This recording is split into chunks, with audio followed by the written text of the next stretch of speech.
The storm had just passed. The streets of Maplewood were slick with rain, and the air smelled like wet asphalt and pine. David Miller sat on his porch, rocking gently in his old wooden chair, staring at the house across the street, the one that used to belong to Tom Anderson and his family.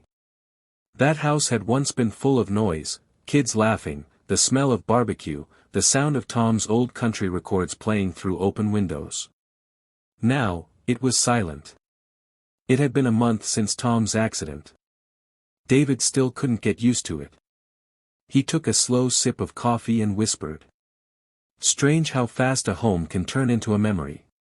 Just then, a voice, soft and trembling, came from the sidewalk. Mr. Miller. David looked up. Standing at the gate was Emily Anderson, Tom's oldest daughter. Her hair was damp from the drizzle, her eyes red, and her hands clutched around a worn backpack. David stood quickly, concern all over his face. Emily. Honey, where are your folks? What's going on? Her lips trembled. Dad's gone, and Mom, she passed away last night. Heart attack. David froze. His chest felt tight. Oh, sweetheart. I'm so sorry. She nodded, trying to keep herself together. It's just me now. Me and my 6 little sisters. I don't know where we're supposed to go.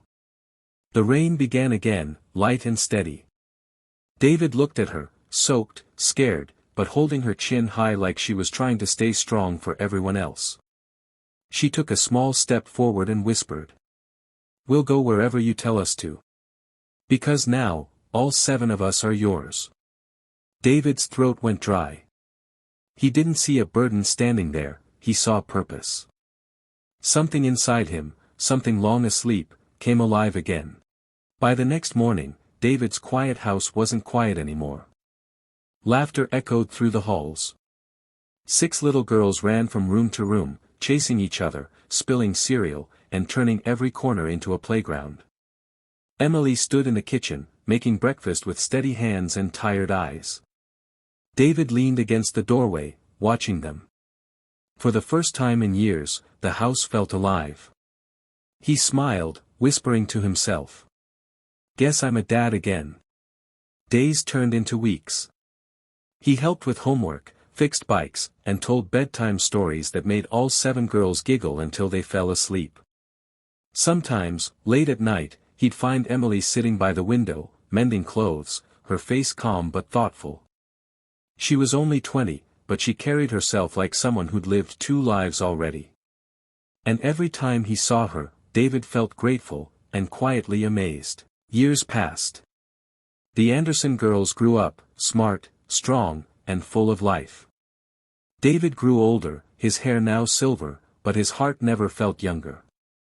One golden evening, as the sun set behind the pines, Emily joined him on the porch. The air smelled like rain again, the same as the night she'd first come to him. David smiled softly. You know, he said, I've watched all of you grow. You girls gave me a reason to wake up every morning. You filled this old house with laughter again. Emily looked at him, eyes shining in the orange light. Her voice was soft, steady. You gave us a home, Mr. Miller. You gave us family. I told you once before, remember? She smiled, and with tears in her eyes, repeated. All 7 of us are yours. A quiet tear rolled down David's cheek. The rain started again, gentle, forgiving, endless. This time, it didn't sound like grief. It sounded like home. Cloud with Rain, the end. A story about how love doesn't always come as romance. Sometimes, it arrives as responsibility, kindness, and the quiet miracle of finding family where you least expect it.